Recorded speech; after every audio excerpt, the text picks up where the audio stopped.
The publication of new items, such as the article in Foreign Affairs that was published today, is a reflection of what we had a decade ago, sort of 2007, 2008, and it's going to increasingly, I think, appear now, and it's a reflection of a slowly emerging Ukraine fatigue. This is, after all, a couple of years after the Euromaidan, the Revolution of Dignity, and it is Ukraine's second revolution within a decade. The reasons why the reform process in Ukraine has maybe not gone as fast as many people desired and hoped is really something which is beyond this video blog. But what we can focus on today is the subject which perennially comes up, as in an article of my own in Financial Times, based on what Serhiy Leshchenko talked about, the oligarchic counter-revolution, and that is what to do about these oligarchs. The oligarchs are obviously holding back Ukraine. They prefer to keep the country in this kind of twilight zone, which is a partially reformed economy between communism on the one hand and Western or European capitalism and a market economy with rule of law on the other. Because in that twilight zone, that's where they make their money. So they make huger money. Serhiy Leshchenko is basically saying that what many people have said for quite a while, and that you have, in effect, oligarchic capture of the Ukrainian state. How to deal with that? Everybody talks about the question of Ukraine's oligarchs. And this is where the problem lies, because there is no Western clear-cut policies on Ukrainian or, say, Russian oligarchs. If anything, I would say there's a lot of deceit, there's a lot of contradictions, and a lot of hypocrisy. There's certainly not any clear-cut policies towards how to overcome probably the biggest barrier to Ukraine moving towards a, shall we say, consolidated democracy, market economy, as opposed to standing still in this twilight zone. Well, what to do with the oligarchs then? Can you, for example, put them in jail? I mean, remember the slogan of the Orange Revolution was bandits to jail. Sounds kind of quite Soviet in some ways. Well, no bandits went to jail. We know Yushchenko did a deal with Yanukovych. Everybody got let off, and the prosecutor's office was used to provide kind of immunity and guarantees to the Yanukovych crew, gang, and the Donetsk clan. The question of putting oligarchs in jail is something quite emotive. It would certainly work up the crowds at a revolution like the Euromaidan. I'm sure you get a lot of Ukrainians would support it, maybe even in the separatist-controlled areas. But the problem is, would the West support it? After all, Putin, the famous Vladimir Putin, put Mikhail Khordokovsky in jail. And there was an outcry in the West over, a false imprisonment, a selective use of justice, etc., etc. Yet he was an oligarch. He used the system in the 1990s to make lots of money. And I'm sure it wasn't all done in an honest way. But the problem is, if you only put one oligarch in jail, not all of them, then you do have selective use of justice, because you're not putting in your oligarchs in jail, you're only putting in the oligarchs you don't like in jail. So you have to have a system which is across the board. So the problem of what to do in terms of imprisonment or such like is a major question. More importantly, what do you do about their control over the economy, which in the case of Ukraine is about 80% of the economy, according to Foreign Affairs, controlled by the oligarchs. And of course, they control all the major TV channels from which most Ukrainians get their news. And this is especially important during election time. What do? You nationalize the television channels and then sell them to maybe Western owners or some other owners. Would that be criticizing the West as infringing upon the property rights of oligarchs? How do you take away and deal with this very major question that on the one hand, Ukrainians praised in the former USSR for having a free media, but on the other hand, it has oligarchic control of state television, of private and state television. But more importantly, what do you do about oligarch control of the economy? In 2005, we may have all forgotten, but Yulia Timoshenko called for the reprivatization of many, many oligarchic industries. She was heavily criticized at the time in the West by people such as Adrian Karatnitsky, Anders Aslund, and many others for being a populist, a rather ludicrous complaint, because all Ukrainian political parties are populist to various degrees. But she was accused of being a populist, and it was heavily condemned, her plans for reprivatization. Only one reprivatization went through, of Kryvyi which had been kind of corruptly sold to Viktor Pinchuk and Renat Akhmetov, and then it was resold 6 times more to a Belgian steel company. So what do you do about the assets? Do you do a massive reprivatization? Do you forcibly take away these assets? And do you think that Ukraine's oligarchs will agree to this voluntarily? So again, when we're saying that Ukraine should deal with these oligarchs, what do we mean? Jail? Renationalization of TV? Or private economic industrial assets? Who will take them over? How will you have a kind of an equal, fair bid for new owners? Will this lead to large areas of unemployment, particularly in eastern Ukraine? So another suggestion has been put forward that maybe we should have a one-off tax against all of the big oligarchs, a one-off kind of tax levy, as it were, then forgive them their sins and tell them that from now on they have to abide by the rule book. So their past sins are forgotten, they've paid a one-off tax, and then from now on. The problem with that, of course, sounds very good in practice, and maybe better than putting them in jail. But of course, the problem with that is that you have a very corrupt justice system, very corrupt, even more corrupt prosecutor's office. And how do you implement a policy of, from now on, everything is done legally and by the book, when you still have this very corrupt judicial system? So that's also quite problematical, and I somehow find it very difficult to see how many of Ukraine's oligarchs, such as Mr. Kolomoisky, certainly Petro Poroshenko, would agree to this one-off levy tax. Many of them hide their assets, and they, I think, will be unprepared to pay a large levy. If that levy was paid, that could go into help increase Ukraine's balance in the national bank, Ukraine's gold assets and assets, financial assets, but also could go towards, of course, building up Ukraine's military resources in the face of Russian aggression. So, to what degree this would be implementable, and whether Ukraine's oligarchs would agree to it voluntarily. They'd have to be forced to do it. And of course, if you have an oligarch running the country as you do now, that's very unlikely, because I don't think Poroshenko is going to want to pay his own private levy tax. He's not being willing to sell his own business as he promised to do when he came to power. And in fact, his business assets have grown in the last 2 years. They haven't declined because, of course, Ukrainians eat a lot more chocolate during wartime. So these are areas that I think are problematical for Western policy advice towards Ukraine, as to fight your oligarchs, do something with your oligarchs, remove their control over media and the economy.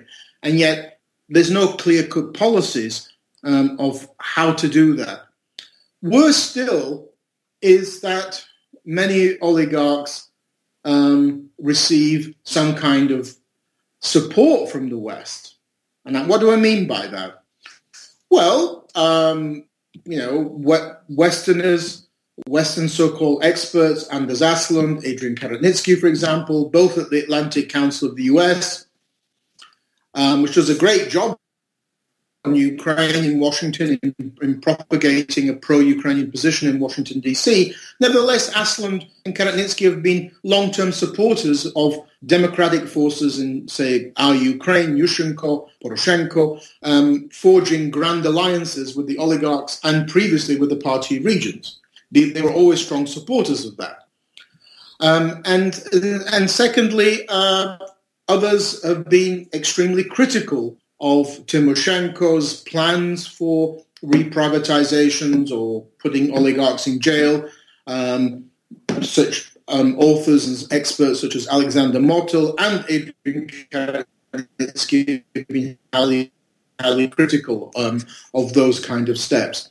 But worse still is that we in the West have demanded Ukraine deals and, puts down and removes oligarchic influence from business and politics at the same time as we've taken their money. It's not only a question of, billions of dollars being deposited, being siphoned off from Ukraine, Russia, and elsewhere in the former USSR and being deposited in European and offshore zone banks, Virgin Islands, Cyprus, Liechtenstein, Switzerland, France, Austria, and of course, especially Great Britain, Londongrad. But also think tanks have received money from oligarchs. So Brookings Institution and the Institute of International Economics, where Anders Aslund used to work, both received large donations from Viktor Pinchuk. So institutions that would be calling for reform in Ukraine, for fighting oligarchs, have also received money from oligarchs. But more, I would say, more despicably in some ways, is that the Ukrainian diaspora complains all the time about the weakness of reforms, the undermining of the Euromaidan revolution, the non-implementation of the demands of the revolutionaries. And at the same time, some people in the Ukrainian diaspora have accepted money from Ukrainian oligarchs. Some Ukrainian Americans in Washington, D.C., right on the eve of the Euromaidan revolution, were taking money from Akhmetov and Kluyev's foundations for the annual Ukrainian event in December of each year.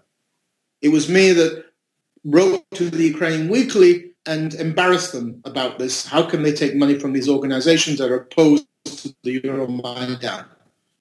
Of course, they didn't know the Euromaidan was going to take place when they accepted the money months before, but nevertheless, they shouldn't be taking money from Akhmetov and Kluyev.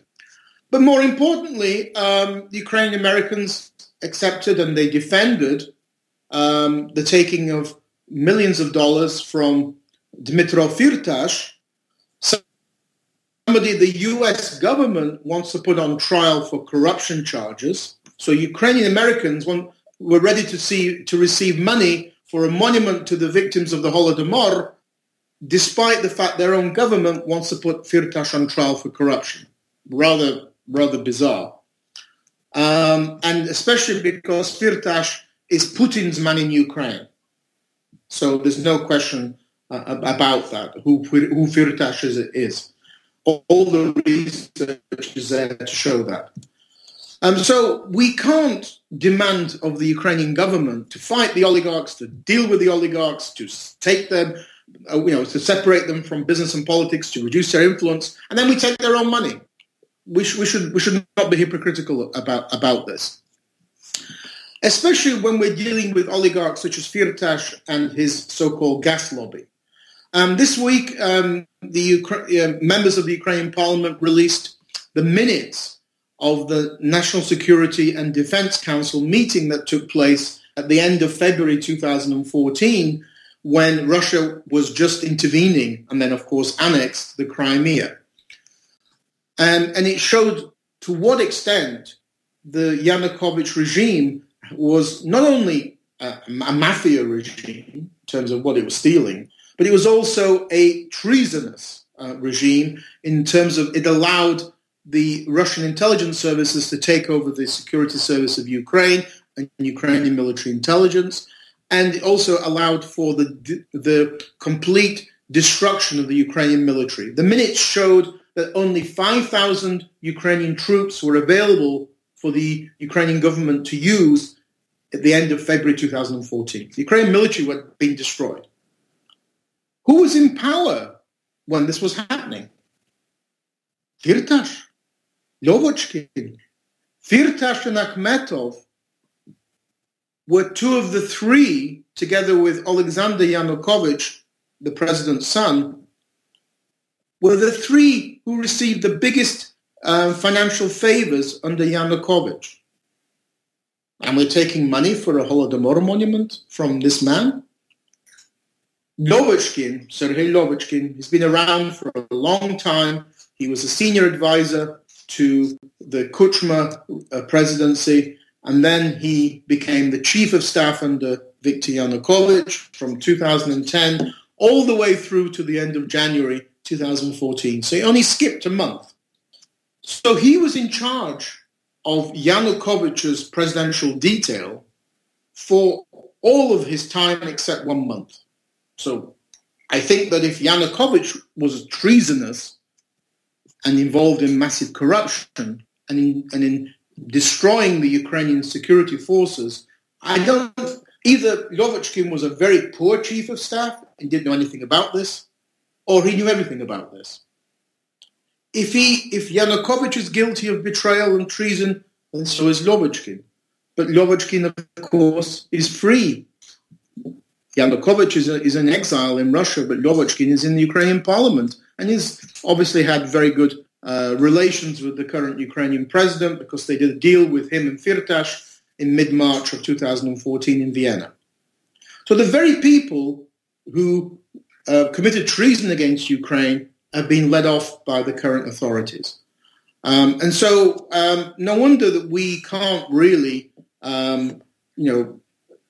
appreciate what's going on in Ukraine. We shouldn't apologize for what's taking place in Ukraine, which sometimes comes across in some of the material written by Ukrainian Canadians like Mikhail, who works in Kiev, and Alexander Motyl, who writes from the US.